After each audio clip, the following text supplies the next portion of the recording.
Rise for the cadets, please.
Color.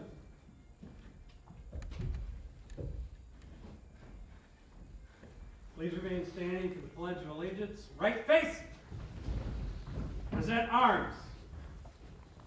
I pledge allegiance to the flag of the United States of America and to the republic for which it stands, one nation, under God, indivisible, with liberty and justice for all. Order arms.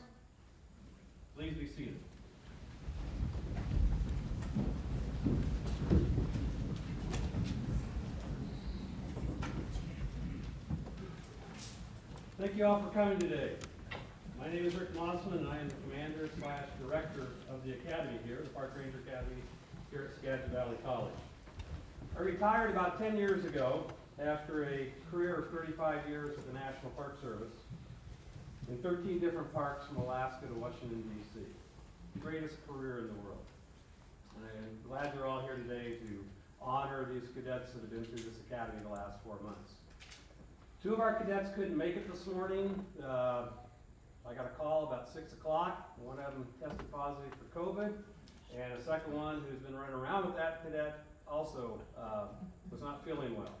So Mr. Austin Petrich and Jess Bakken will not be here. We have the school mascot Frederick taking the place of Jess Bakken. Frederick did not miss a single class, I understand.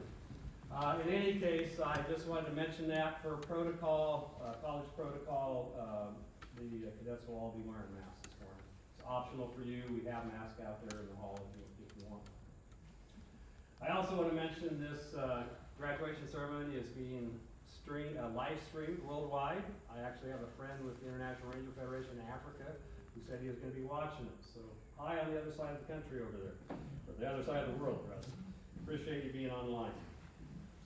I would like to do a couple of welcomes here. I'd like to welcome all the faculty and staff members of Skagit Valley College here today, academy instructors, role players, other agency personnel, family, friends, special guests, and other students, and of course the 18 students we are honoring today. I would like all the adjunct instructors, evaluators, role players, and others who helped with this academy, if you could just please raise your hand. So these folks helped these cadets throughout the last 4 months. Thank you very much.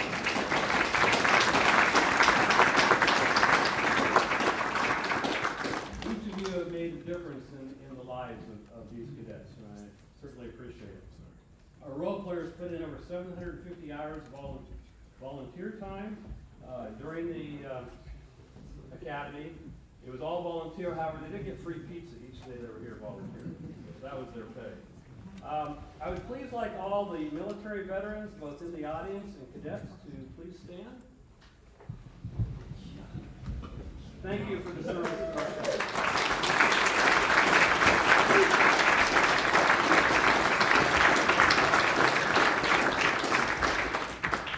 I would now like to welcome and also introduce some of our special guests here today. North Cascades National Park Ranger, Chief Ranger, the new Chief Ranger officially as of this week, Dan Kamichek.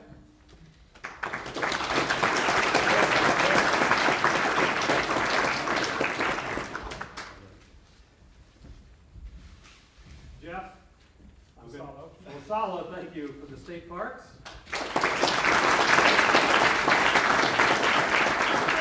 I put him on the spot this morning. He's going to say a few words, but he hasn't had a chance to prepare, but I'm sure he'll do just fine.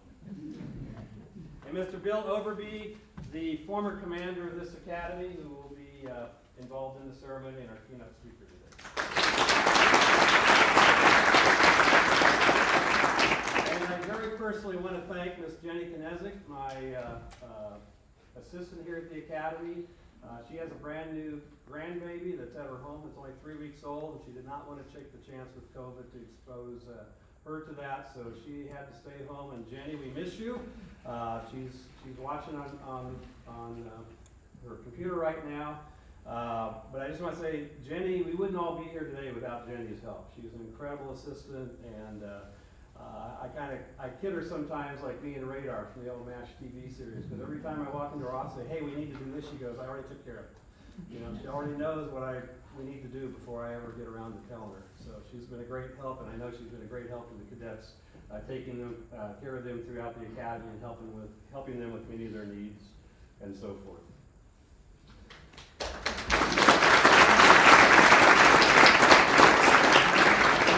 Thank all the law enforcement and other public service personnel we have today. You can see many uniforms out in the audience from Snohomish County State Parks. We have the Chief of Police of Mount Vernon here today, other Mount Vernon officers, National Park Rangers, North Cascades National Parks. Who am I missing? Anybody? Anyway, thank you all for being here. It means a lot to these cadets that you took the time today, this time of year, to come out here.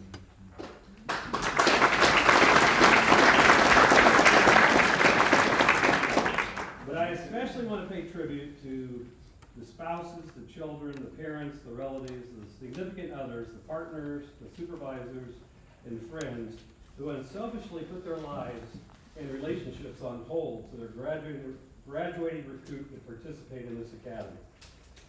This includes one baby about to be born 2 months from now, I believe. One of our cadets was able to work out the academy before the baby. You know, he was able to spend the first trimester at home, and he'll be able to spend the last trimester at home. But there will soon be a young little looning running around.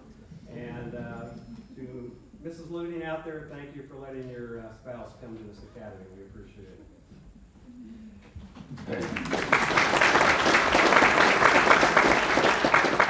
For me, one of the greatest challenges with this academy is to try to keep all the moving parts of this academy moving forward. The 720 hours of this academy are laid out in a very specific order with many prerequisites for each class. Students and staff have to remain flexible for constant and abrupt changes. This academy is only one of 6 in the country certified by the National Park Service and accredited by the Federal Law Enforcement Training Center in Brunswick, Georgia, to certify seasonal law enforcement rangers for the National Park Service. The state of Washington and many local county park services also recognize this academy as a training school for their agencies.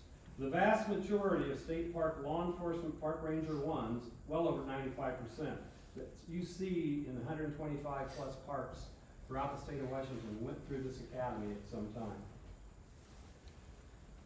And today we have 5 state park employees graduating here today, 5 cadets.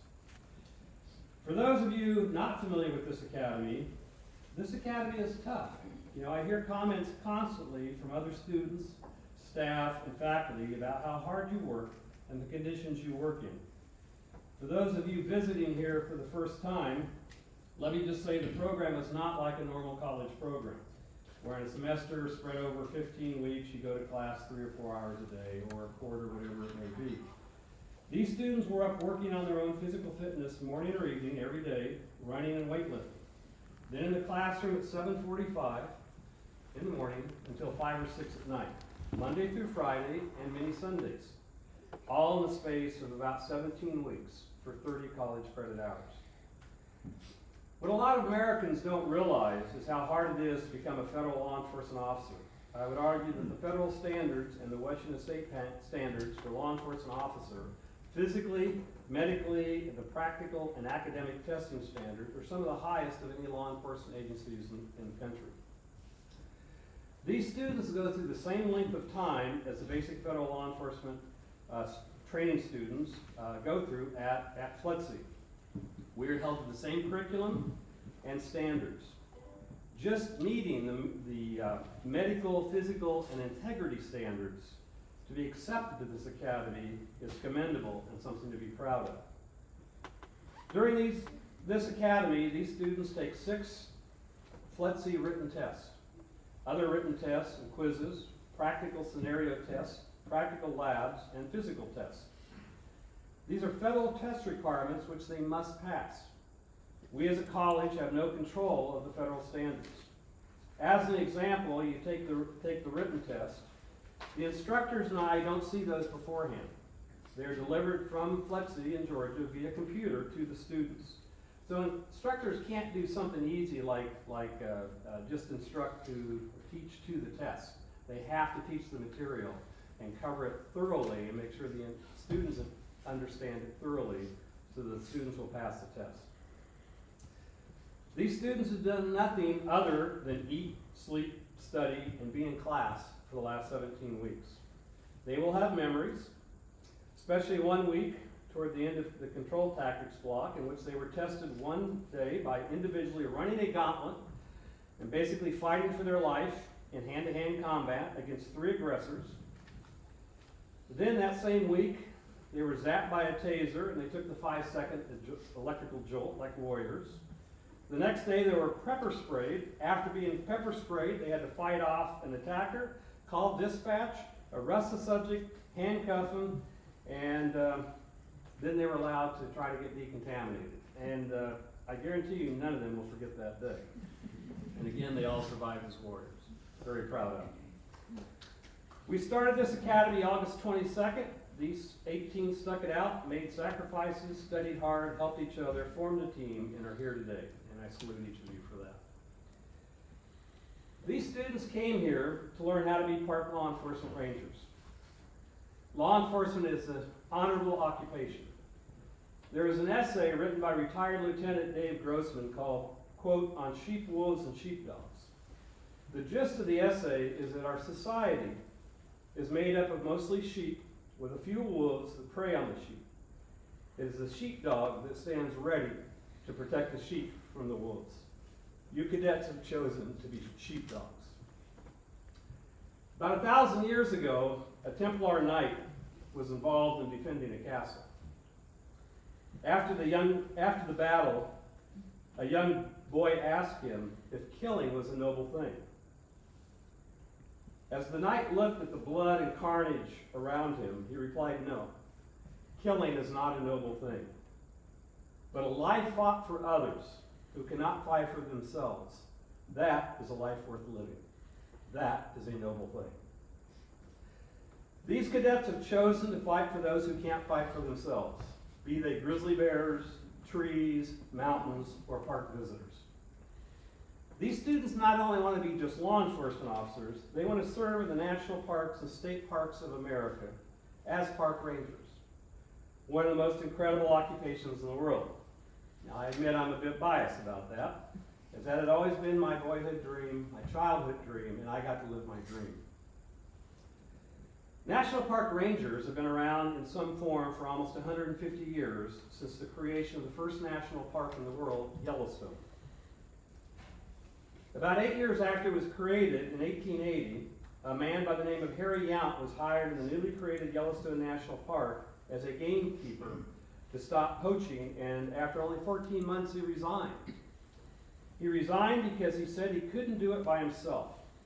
In his resignation letter he wrote, quote, "A small but reliable police force is the only practical way to stop the wanton slaughter of wildlife, forests from fire, and the enforcement of other laws." Based on his suggestion, in Congress in 1886 sent in the United States Cavalry to run the parks temporarily until a civilian force could take over. In 1907, Army General S.B.M. Young, who was the acting superintendent of Yellowstone National Park, was asked by President Teddy Roosevelt to devise a plan for a civilian guard force to take over the Army duties in Yellowstone National Park and other parks. Young wrote his report to the President in which he stated the following, and ladies, please forgive the gender bias of 1907. Young said, quote, "It is quite obvious that any man assigned to duty in any capacity in the park should be by natural inclination interested in the park and its purposes. In addition, every man should be an experienced woodsman, a speedy traveler on skis, an expert tracker, and a good packer. He should be of cool temperament, fearless, independent character, and handy with his rifle and pistol to enable him to find and overcome the wily trapper and the poacher. He should be well informed in the history of the park and thoroughly cognizant with all the curiosities and points of interest therein. Furthermore, a visiting tourist should always be favored by an intelligent and courteous answer on any subject pertaining to the park from any park guard." End of quote. I dare say every skill and trait mentioned in that 1907 report is still accurate today, still necessary, and still utilized by park rangers today throughout the world. A few years later, in 1916, the National Park Service was created as a government agency. Its mission statement has never changed. To quote, "The service thus established shall promote and regulate the use of the federal areas known as national parks, monuments, and reservations, which purpose is to conserve the scenery and the natural and historic objects and the wildlife therein, and to provide for the enjoyment of the same in such manner and by such means as will leave them unimpaired and for the enjoyment of future generations." Unquote.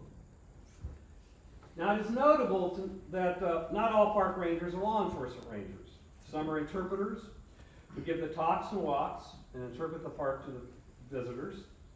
Some are biologists and resource managers in charge of managing the resource, and some are administrators managing the overall operation of the park. All of these jobs as park rangers are just as important in protecting the parks for the future. It is this ranger's opinion, after a lifetime of commitment, there is no nobler job than that of protecting the natural and historic areas we are entrusted to guard and preserve, and to protect the people who visit them. I'm proud of each of you for taking this step.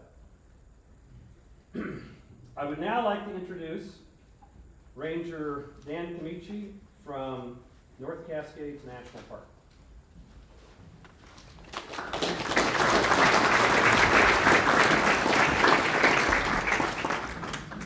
Thank you, and good afternoon.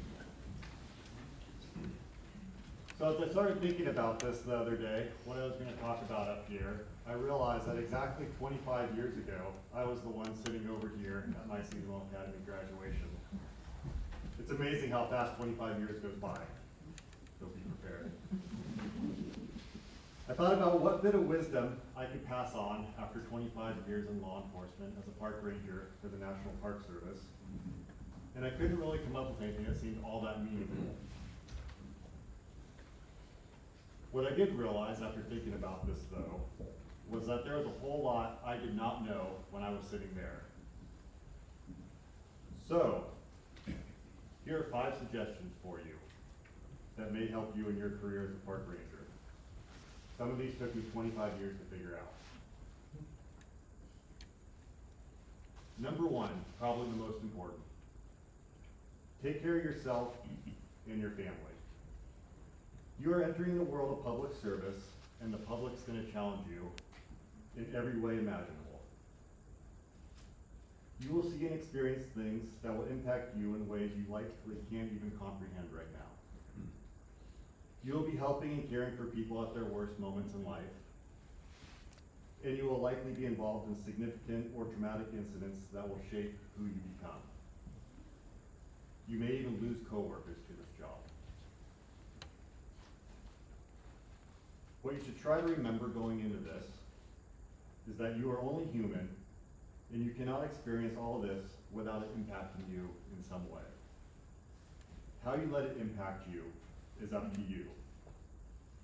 You can use these experiences to make you a better person, or they can destroy you, as happens far too often in law enforcement. Also recognize that all these things that you're going to experience are going to impact your family.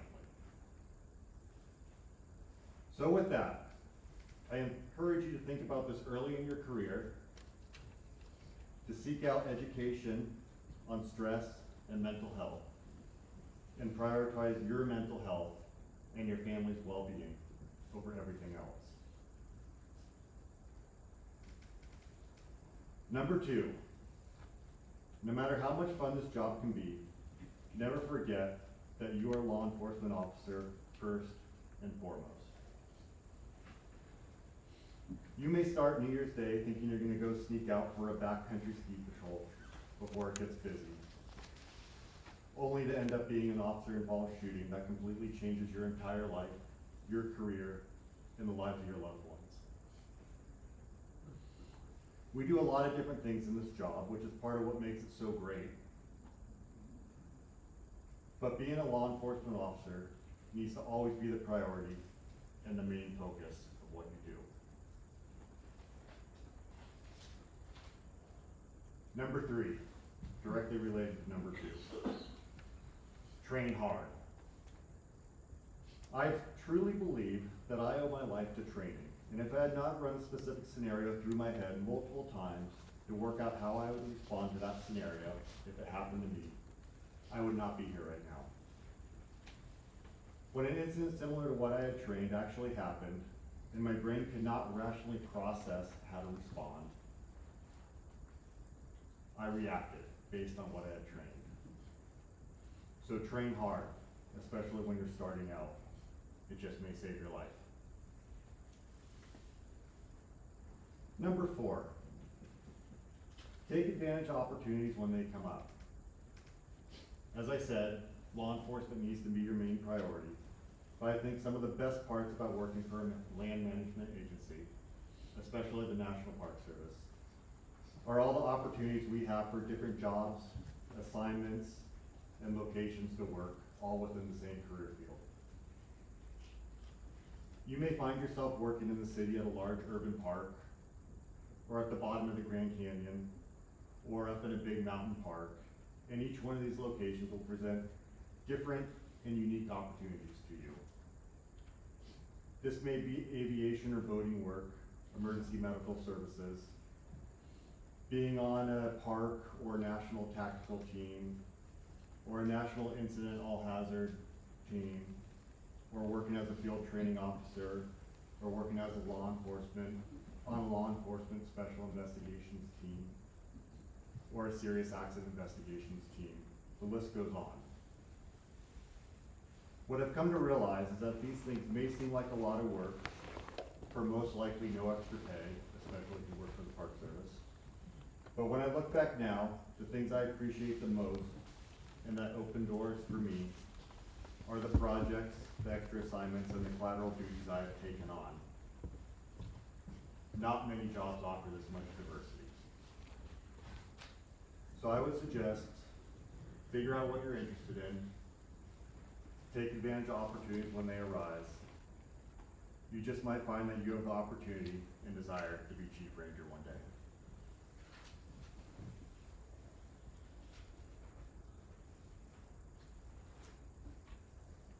Number 5, have fun and just appreciate what you get to do each day. There will be many days when you're at work and you just can't help but think, I can't believe I'm being paid right now. We get paid to do things most other people will never experience. This may dawn on you as you're on a backcountry patrol through Sequoia and Kings Canyon National Park, or sitting on a boat out in the Gulf of Mexico watching the sunset as you're enforcing commercial fishing regulations, or making ski turns in perfect powder on Mount Rainier. Or it might be when you're following a suspect through the streets of San Francisco, making a case for illegal take and sale of Dungeness crab. Or perhaps when you're hanging under a helicopter during marijuana eradication training. Or when you're floating the Colorado River doing a river patrol through the Grand Canyon. Or it may be something as simple as boating down Ross Lake in North Cascades, looking up at the jagged snow-capped peaks surrounding you that you think, I can't believe I'm being paid to do this. This is not an easy career, but we have an amazing job. Just don't forget to take care of yourself and your family. Be the best cop you can be. Train hard. Take advantage of opportunities when they come up. And have fun. This is the beginning of a great career. Thank you.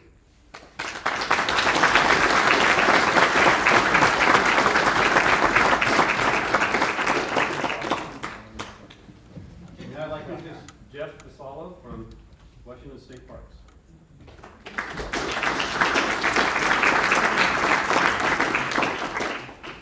When I sat up here 26 years ago as a graduate of Skagit Valley Academy, I never thought in a million years I'd be standing up here speaking in front of you all, representing state parks. Luckily for you all, I didn't have anything prepared, so I'll be very, very brief.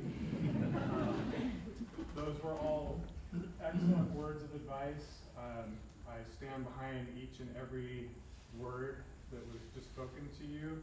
The only thing I can add to it, besides taking care of yourself so that you could help others for the long game throughout your long careers, don't be the Lone Ranger. Remember that it's not just you out there. There's a whole community of rangers and other support that's here to help you get through the tough times, the tough events, the tough incidents. Reach out, network, and keep that communication flowing. It'll make your whole career a lot easier. I can tell you that from experience. Wonderful to see you all today. Thank you very much.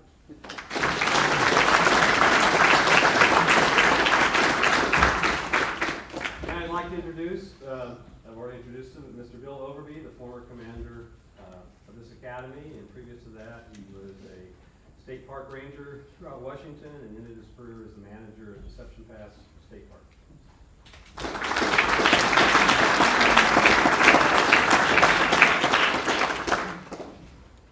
Good afternoon, ladies and gentlemen. As I've been introduced, my name's Bill Overby, and before I get into a long diatribe here, actually a rather dialed back diatribe, I have to acknowledge the fact that Ranger Mossman has been a little Commander Mossman has been a little self-deprecating here.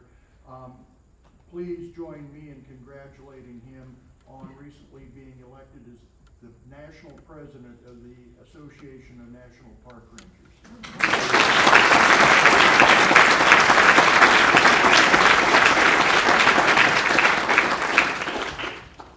It's been my privilege to serve this community through the Park Ranger Law Enforcement Academy at Skagit Valley College since it came here in 1990. Before I speak to the graduating cadets today, allow me to extend to you personally, all of you, a sincere thank you for the support of your graduate over the past 18 weeks. Your support of their dreams and their passion for fulfilling today's achievement is exceeded only by your patience for tending to the home life and everything going on in their absence. And for that, I'm sure your graduating cadet is very thankful as well.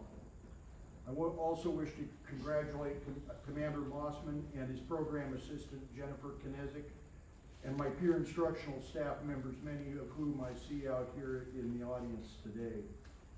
One further thank you to all the folks who were involved in role play, because without you, we simply could not have accomplished what we did. In his absence, I also acknowledge Dr. Chris Villa, our new president at Skagit Valley College, whom we consider to be the leader of the orchestra, which is Skagit Valley College and all things Community College District number 4. Thank you very much. And last, but certainly not least, Police Chief Chris Kamek and Detective Sergeant Mike Dawn from the Mount Vernon Police Department, whose support of this academy this year and in the past cannot be overemphasized. Thank you very much, gentlemen. As a bit of a historic perspective, go ahead.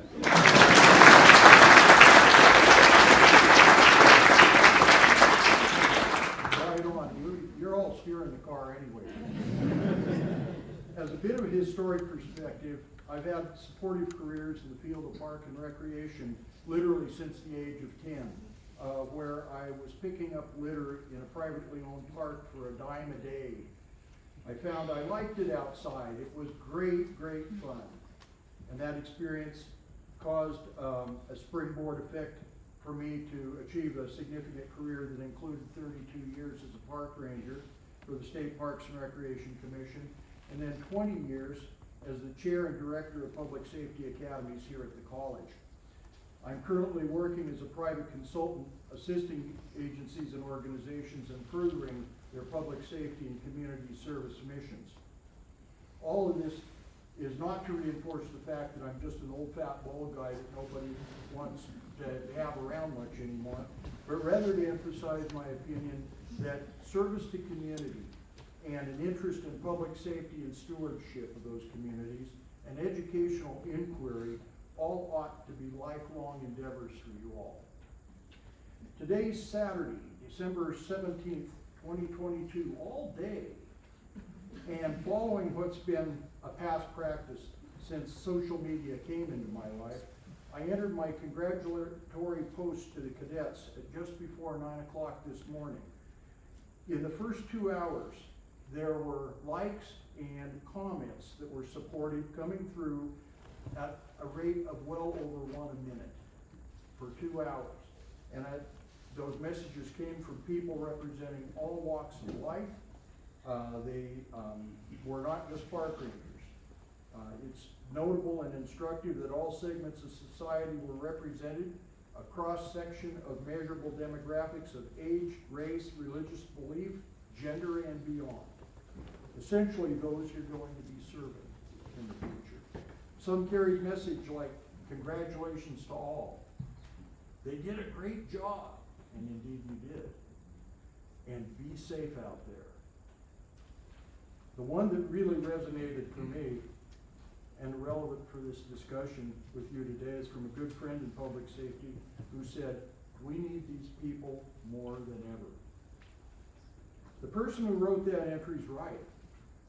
The value of parks, recreation, leisure pursuits, and resources protection in our lives is something we should all agree on.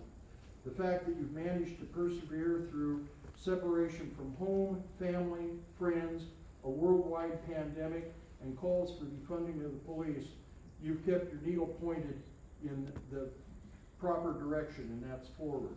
And that's a very good thing. It demonstrates your resilience, your passion, a stewardship ethic, with a prospect for very good things for the world in the future.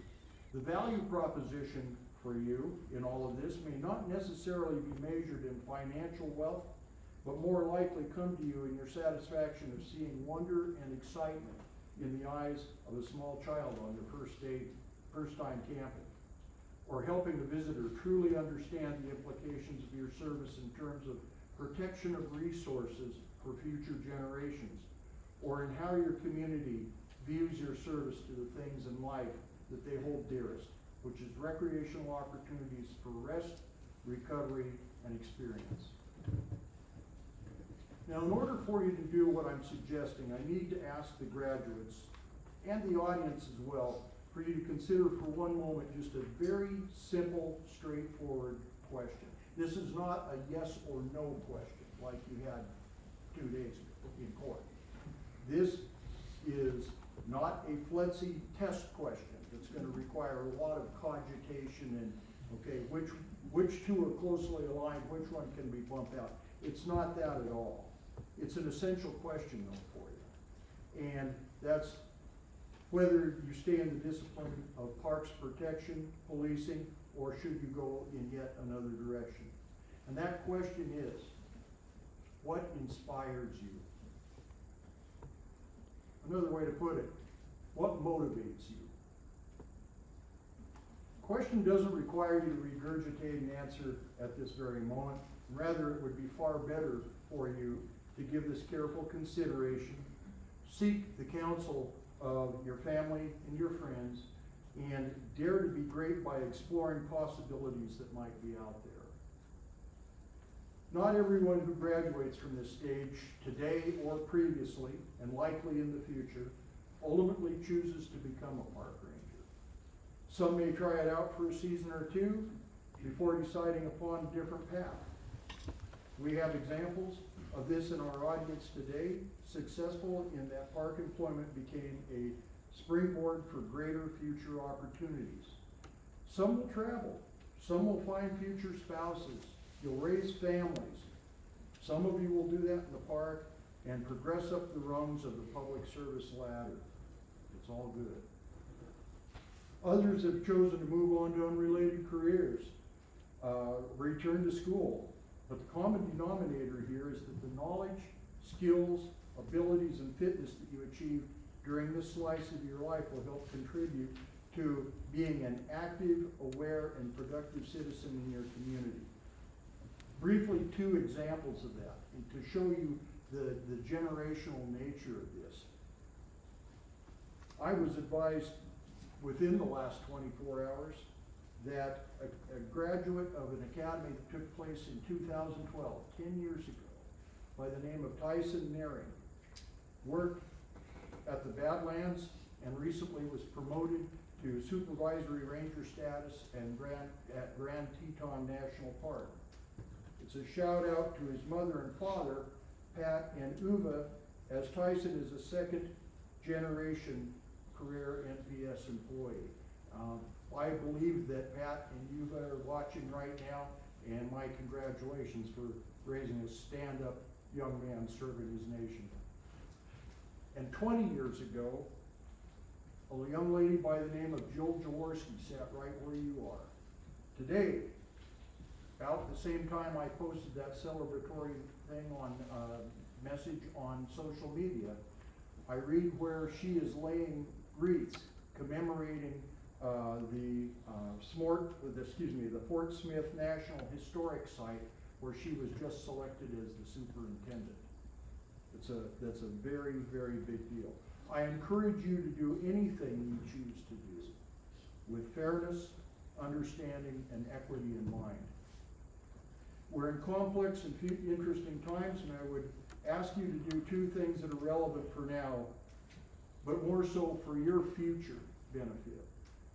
First, we've experienced the COVID and RSV world and many of its variants, experience which has been dear cost to our nation and in fact our world. This has been an unprecedented experience, worthy of your documentation as to what you've observed, personally experienced, changes you had to make in terms of your daily lives, any losses that may have been incurred, in your overall viewpoint in journal or video form in summary of the time. And the reason I say that is that, as pointed out, some of you are going to have children, grandchildren, and like myself, great-grandchildren. And it will be interesting for them to look back on your lives one day and look at that perspective. Then secondly, you've met new friends. Some peer cadets, instructors, members of the Skagit community, and I strongly encourage you to keep those friends in your hearts by way of staying in touch. With many social media platforms available out there, or good old Hallmark cards, or a visit from now and again, it's far simpler to do than it may have been 40 or more years ago to do it.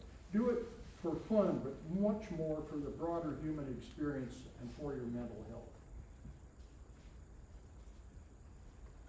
My last shot at a lesson for you. To recap the lesson of the last 18 weeks, safety is your number one priority always. Expect the unexpected. Maintain your situational awareness and think while you're doing so. Your badge is a symbol of public trust and confidence in your abilities. Wear it as such. De-escalation is your friend. Divide and conquer when it's appropriate. Operate in honest, ethical, professional, and transparent ways. Watch the palm of the hands and direct your suspects' movements. But show respect to suspects and to victims and to witnesses, even when their actions would cause you to believe they don't deserve it. And finally, learn what inspires you and act on it. I've now told you many times that I'm generally interested in how you learn, how you grow, and everything that flourishes for you in the future. I've greatly enjoyed working with you this training period and have learned much from you in the process. I wish you all the best in terms of health, safety, satisfaction, and service in your careers ahead. You have earned my professional respect, and I congratulate you on the monumental achievement of this important life milestone for you today. Please stay in touch and be safe in all you do. Thank you.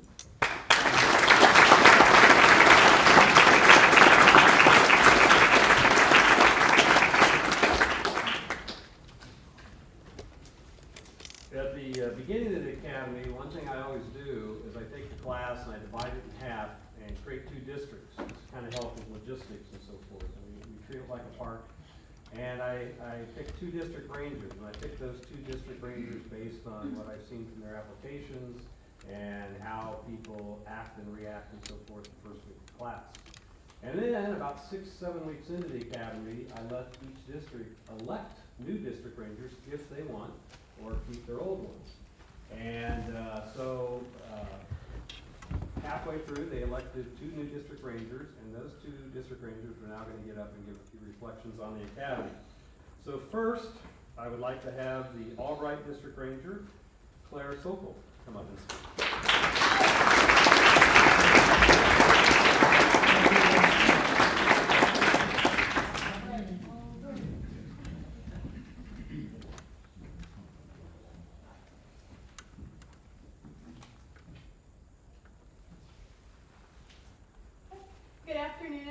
Thank you for joining us for such a special occasion.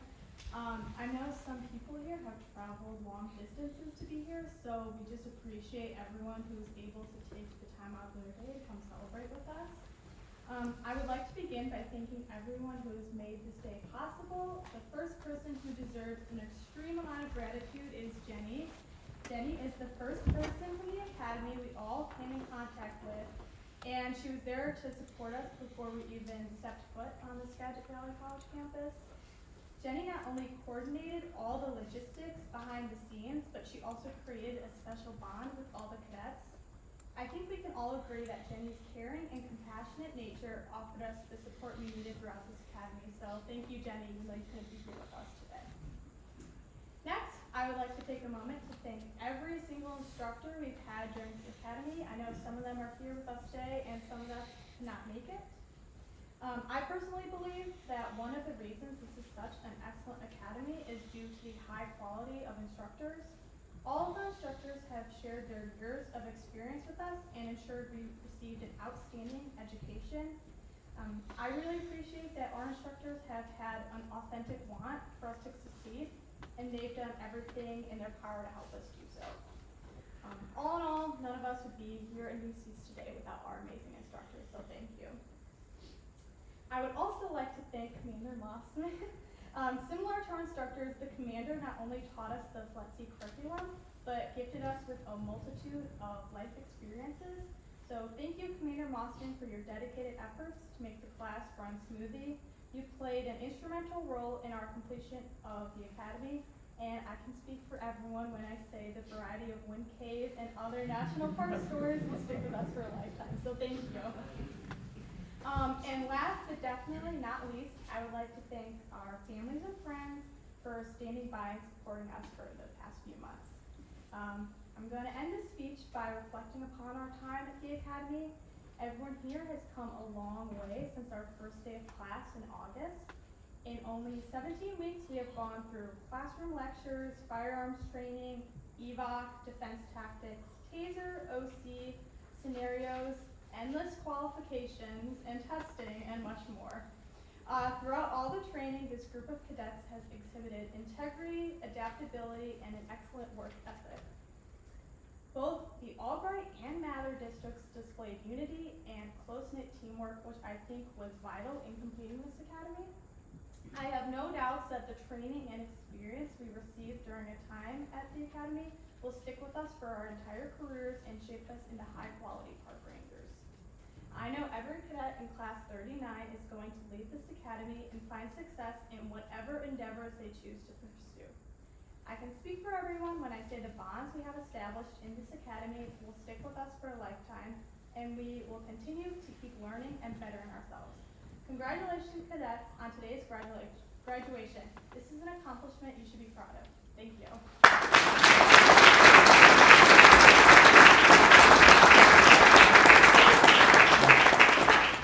Now I'd like to introduce the Mather District Ranger, Zachary Deschanel.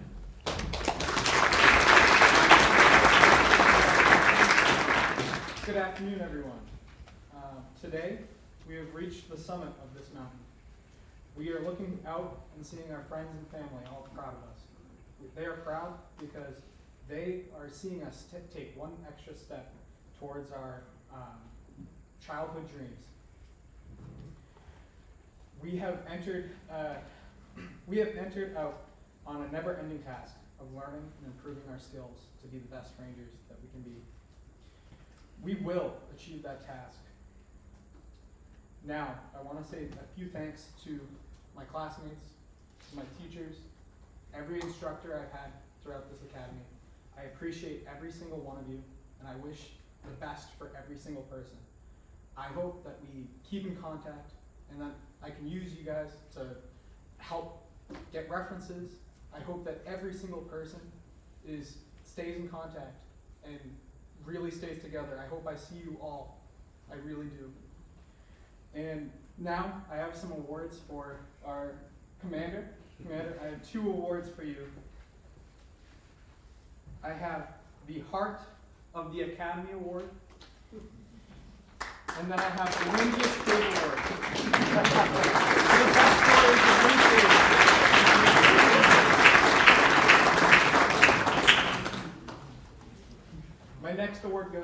Bill Overby, the shepherd of this academy.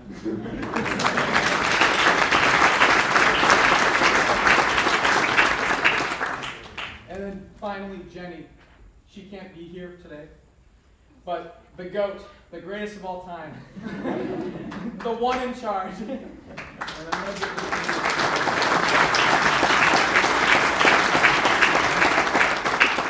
Thank you. Stay safe out there.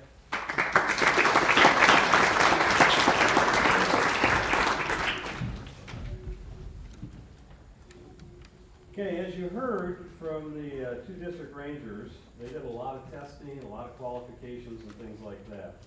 And what I would like to do now is I would like to read off a number of awards, and the certificates will be in your thing, so you don't need to come up here. If your name is called, please stand and remain standing through all the awards we're going to talk about. As you know, police officers obviously have to know how to fire a gun. We shoot pistol, rifle, and shotgun. And each of the qualifying for the pistol and rifle is a round of 30 rounds they have to fire at various distances and so forth, and it's timed. The times that usually get through when they're going through their training, you know, they become a pretty good shot. And I would just like to say that a lot of these folks, there are some, we have military veterans here who have a lot of experience. We've had people in this academy who have never touched a gun before they came to this academy. So you have a tremendous, a broad number of people of experience in the use of weapons. And it says a lot about all our firearms instructors. We have about 10 firearms instructors of having to deal with people with a lot of experience and people with no experience. And the good job they do in getting these folks qualified on the various weapons. So again, they shoot 30, they get 2 rounds of qualifications, and they have to get 70% to pass. They get two, I was gonna say 2 shots at that, that'd be 2 chances at that. And we had 2 individuals had a perfect pistol score, 30 out of 30 on at least one of their qualification rounds. And that was Jeff Bakken, who can't be here with us today. Jeff, good job. And Dwight Brisboe.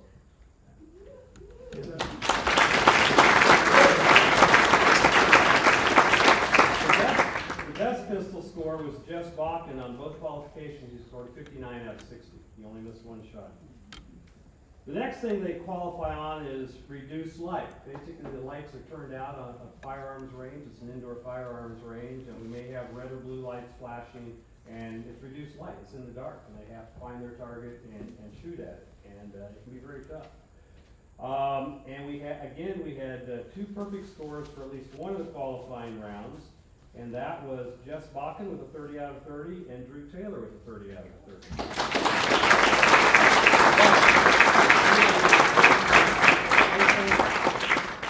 All right, and the best reduced light overall score was Mr. Taylor with a score of 58 out of 60.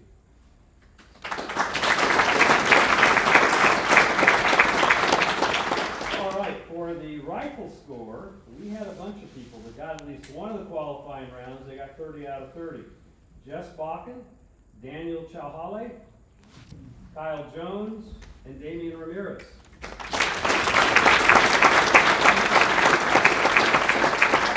And we had 2 individuals who got 2 perfect scores on both qualifying rounds, and that was Eric Klein and Paul Looney.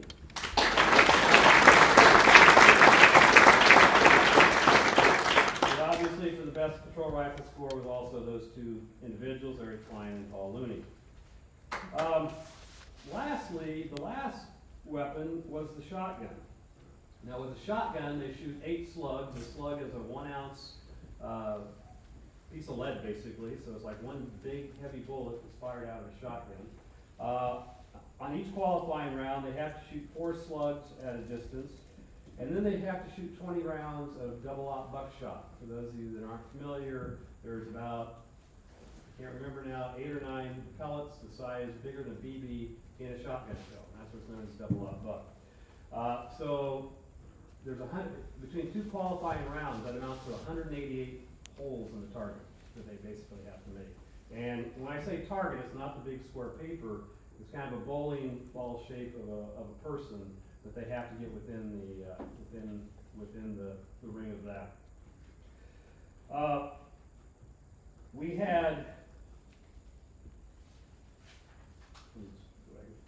We had these three individuals got at least one perfect shotgun score, 94 out of 94. Mr. Brent Carrier, Michael Carter, and Tony Little.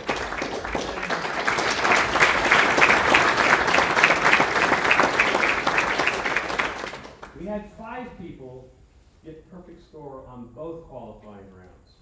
Jess Bakken, Dwight Brisboe, Zenna Crawford, Kyle Jones, and Drew Taylor.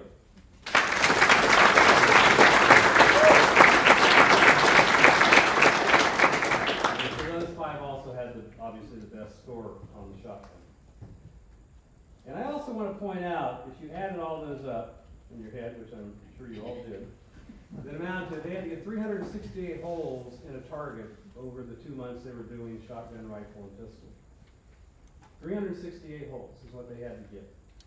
And I just want to mention that 8 of the individuals, again, you had to have 70% to pass. 8 of these individuals had 95% or higher. And 8 of them were within 8 holes of each other of being the top shot.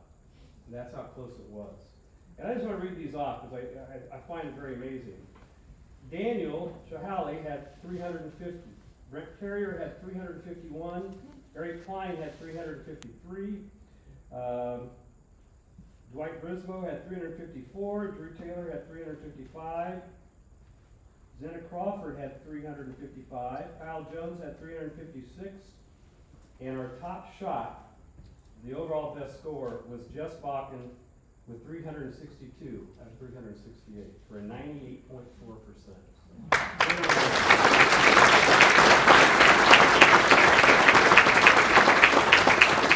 Stay standing.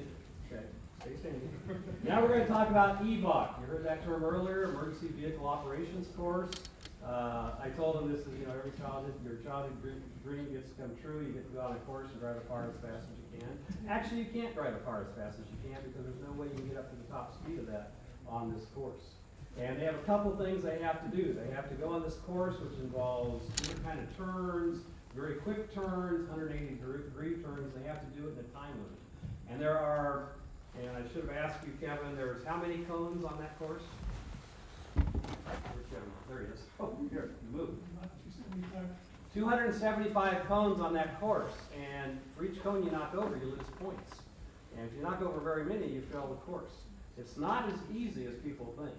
And there's also a backing course where they have to back through a course in a very quick time. And you got to be very good at learning how to back up.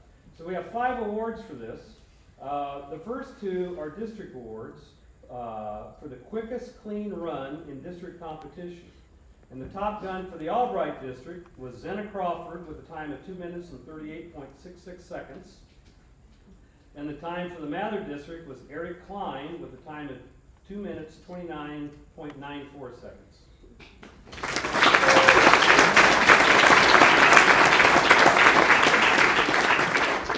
Then, for the combined district quickest clean run during qualifications, the top gun was Dwight Brisboe with a time of 1 minute and 39.4 seconds. That's for backing, yes. Okay, top gun for the EVOC course, combined district quickest cleanest run, 1 run competition, was Eric Klein with 2 minutes, 29.94 seconds. And the overall, and before I forget, we have for 2 of you, and I want to point out, I should have, Kevin McFadden over here is the lead of our instructors on the driving course, and he comes up with these Top Gun awards that Mr. Brisboe and Mr. Klein are going to get. You can pick those up when we're done here today. But anyway, the overall top gun was Dwight Brisboe with the combined district's cleanest run overall with 2 minutes, 24.72 seconds, which is one of the fastest times we've ever had, right? Yeah, one of the fastest we've ever had in this academy. So, all of you.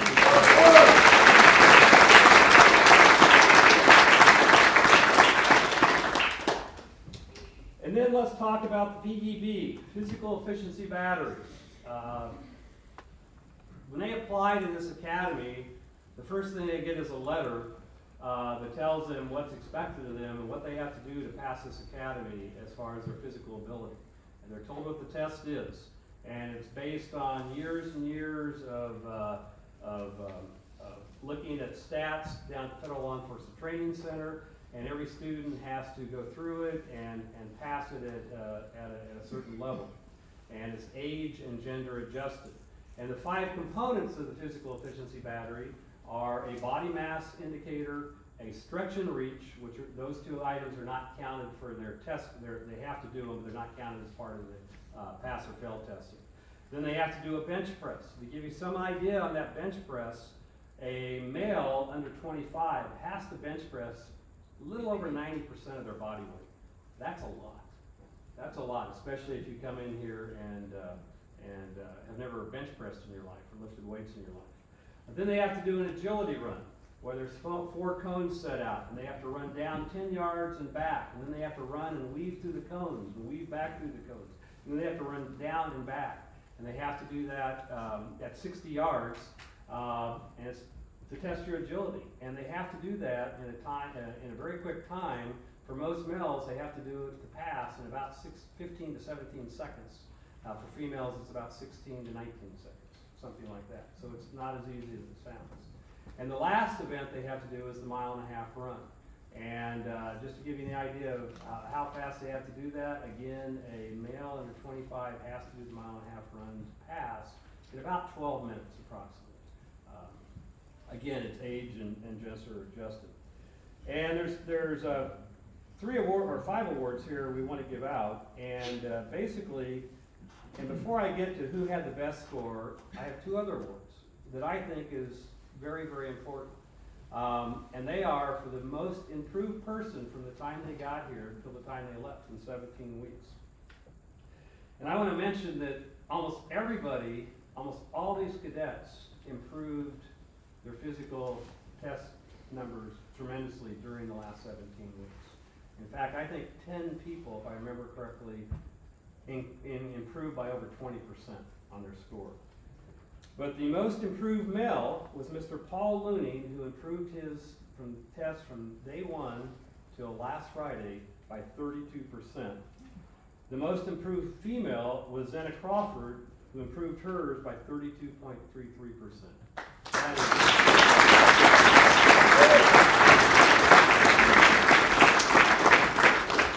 The best overall score by a male was also Mr. Paul Looney, with a score of 86.3%. And the best overall score of a female was Claire Sokol, with a score of 95.3%.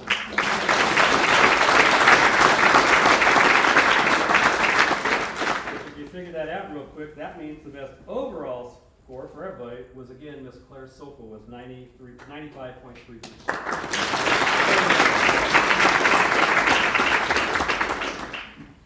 We also want to recognize each district, what we call the best in control tactics. Control tactics happen over about a 2-month period where they learn how to wrestle on the ground, they learn how to handcuff, they have a fight for life, as I mentioned earlier at the end. They learn how to defend themselves, they learn how to use a baton, they learn how to use pepper spray, oleocapsicum, commonly known as OC. And they get tasered, learn how to use the taser, and so forth. And the various control tactics instructors got together and picked who they felt showed the most and improved the most and and were their best students, basically, in control tactics. And for the Mather district, that was Crystal Miller.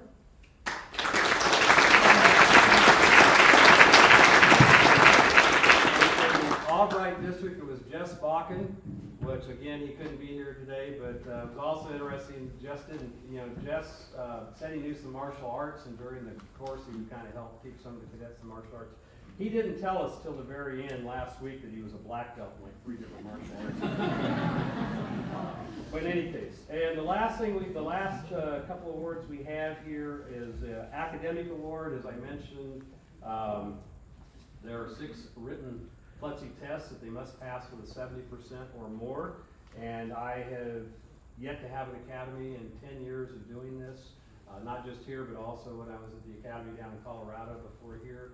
I have never had a class, everybody in class pass all the tests. We've always had some failures. But anyway, the highest test score overall was Mr. Paul Looning with a 98.11% on those 6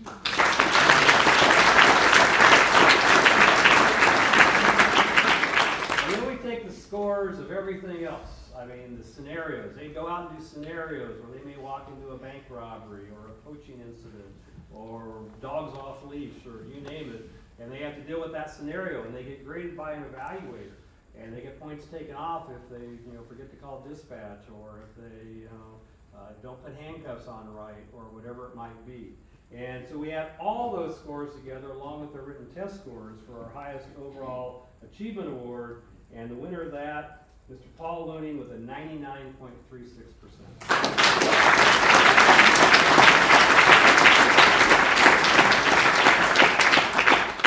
And the last award today is what I call the Partner Award. And I asked these guys day before yesterday, no criteria here, but I said, of all the people in this room, I want you to write down on a piece of paper who you would want as your partner. No criteria. Is it the person you want backing you up in a high-risk car stop? Is it the person that could tell the best jokes sitting around a campfire?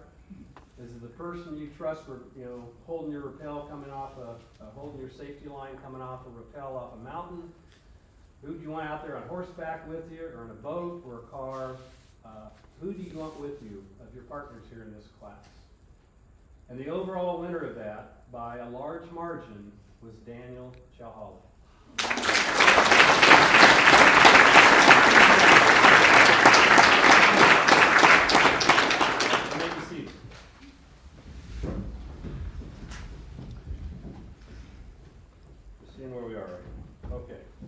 All right, what we're going to do now is we're going to present their certificates, and I'm going to ask Commander Overby to help me.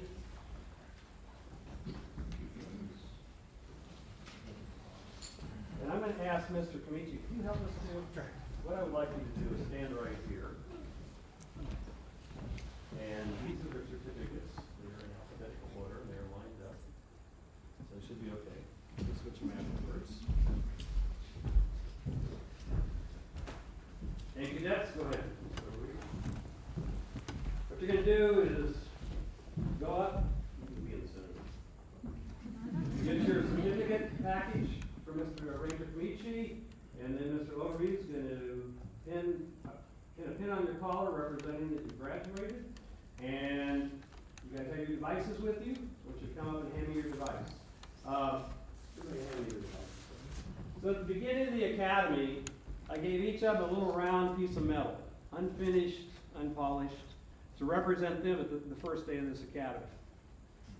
And now, they have achieved their goal of graduating. They are now polished. They're going to receive a replacement for this little device. All right. Oh, let me get some list of names.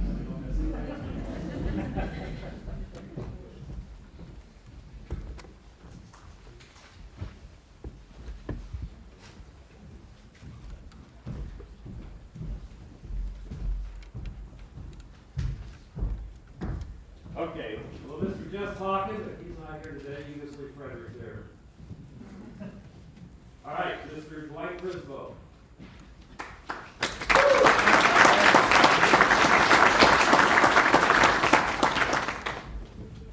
Here we are again.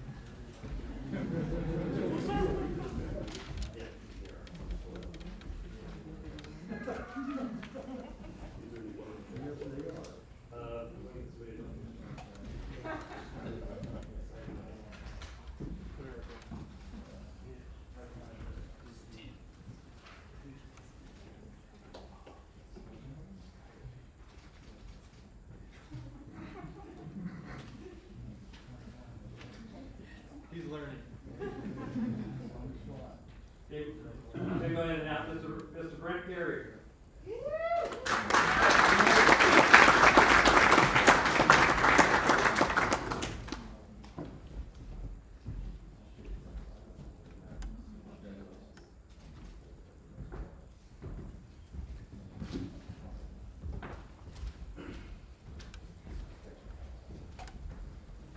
Mr. Daniel Chahale.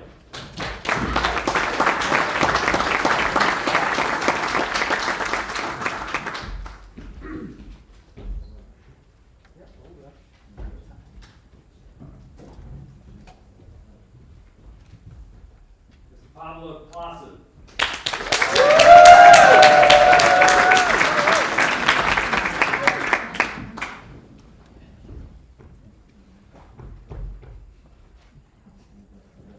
Thank you very much, Mr.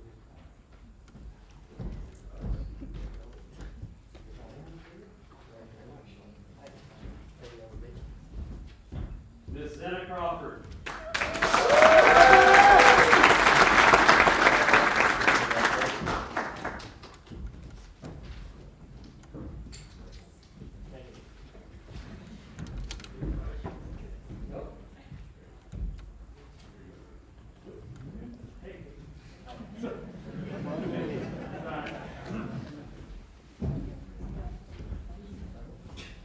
Mr. Zachary Deschanel.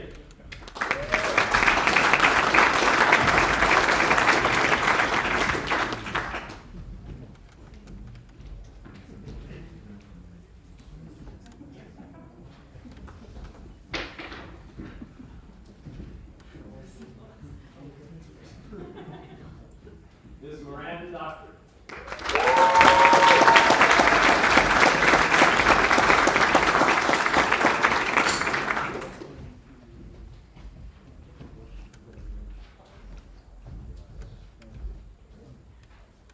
Thank you.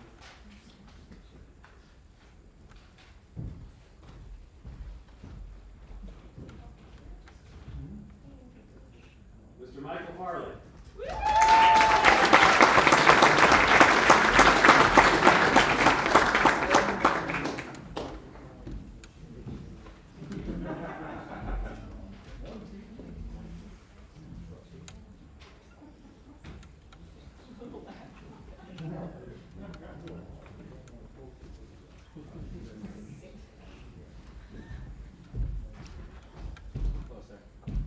Mr. Kyle Jones.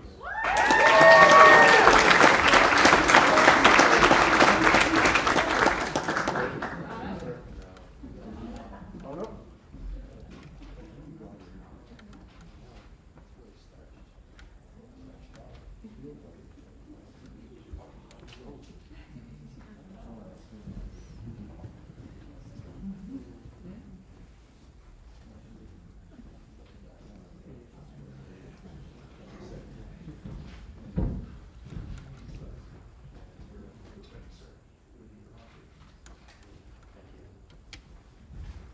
Mr. Eric Klein.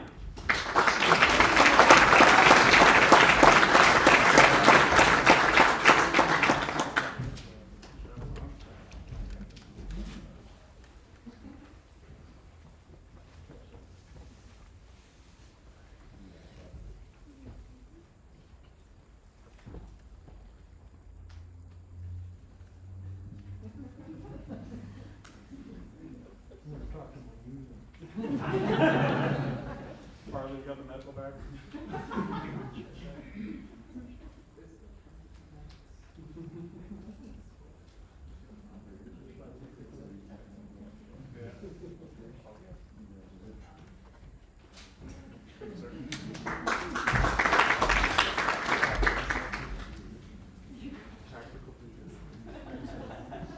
Mr. Paul Looney.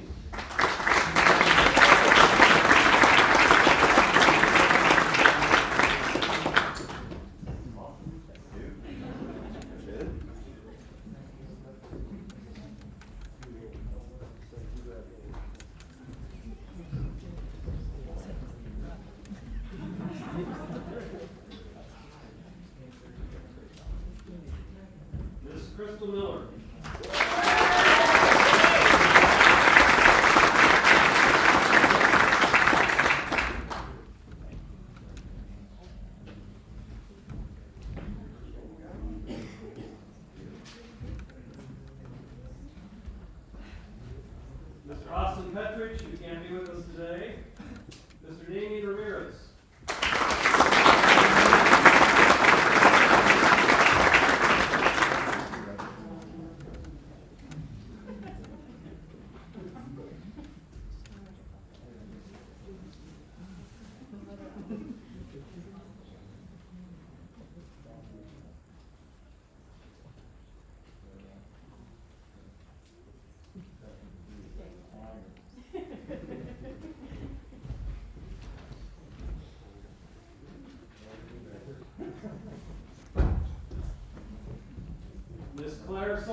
And now I'd like to have Mr. William Overby get up and he's going to do an honorary oath of office. I would ask the graduating class of Class 39 to please rise. The symbolic oath of honor is a public affirmation of adhering to ethical, moral, and legal standards.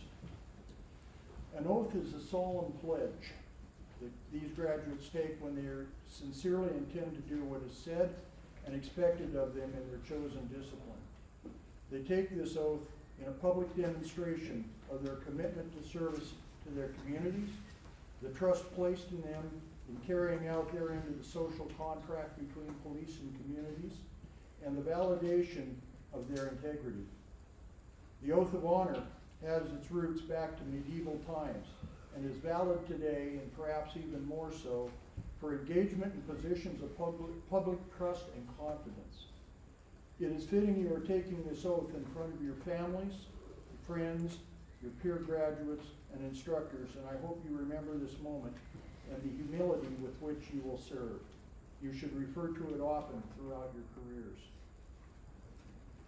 Attention! Please raise your right hand and state, I, and your name.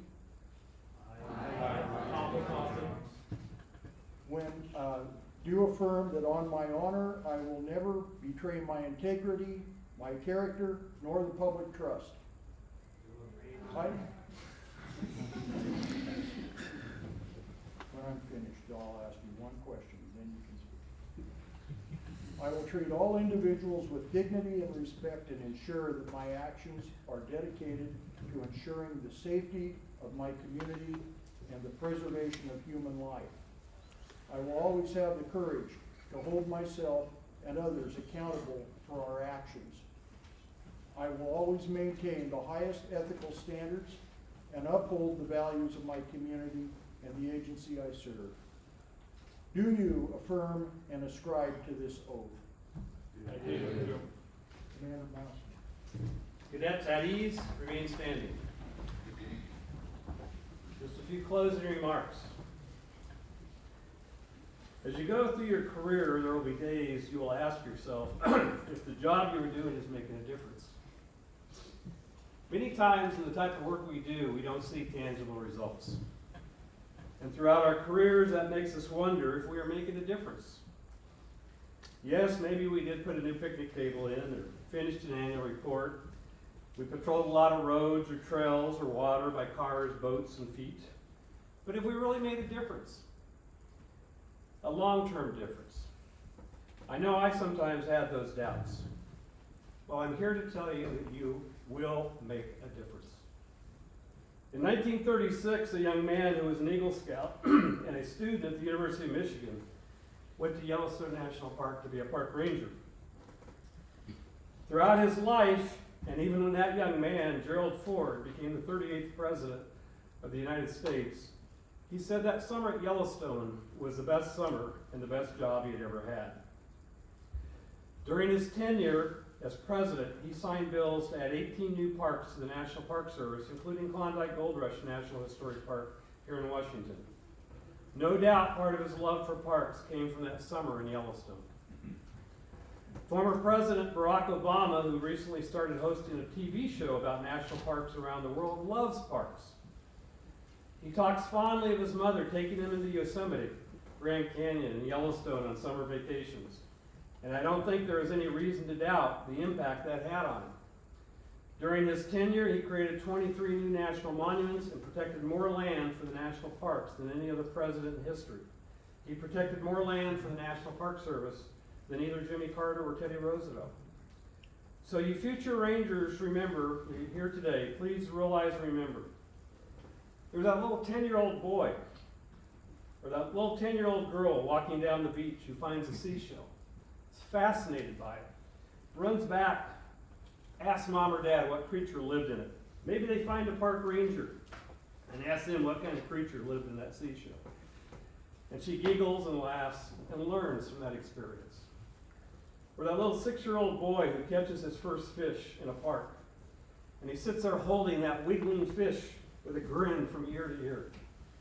He goes home, and he begs mom and dad to go visit a park again and go fishing. Your work will help create, provide, and protect that experience. You must realize you'll be changing people's lives for the better every day, and changing their lives forever. For maybe, just maybe, that little girl or that little boy will grow up with a fondness of parks, with a bit of wilderness in their heart. Maybe they'll join a conservation organization, or volunteer at a park. Or maybe, just maybe, they'll grow up to be the President of the United States, and you provided that experience. So the impact you make as a park ranger on those visitors, that will make a difference. You will change the world, and you'll change the world for the better. As we celebrate this 107th year of the National Park Service and the 109th year of Washington State Parks, it is important to realize the national parks and the state parks represent the best of this country. They epitomize this country's democracy, as they are open and available for the enjoyment by all people of this nation and all nations, regardless of race, religion, economic status, or whether you come from a blue state, red state, or purple state. So for you graduates, it is important for you to remember these things, the things that you have been taught here. Remember the park rangers who came before you and those who died while wearing this park ranger hat, all of whom were carrying out their duties of protecting grizzly bears and mountains, forests and ocean beaches, of protecting the historic and cultural sites that define this nation, and of protecting the visitors of generations past, present, and future. I hope each of you from this point forward can live up to their professionalism and those ideals. Each of you have worked very hard to get to this day. Go out, wear your uniform with pride, stand tall, and be proud. Rangers, attend hut! Class 39, dismissed!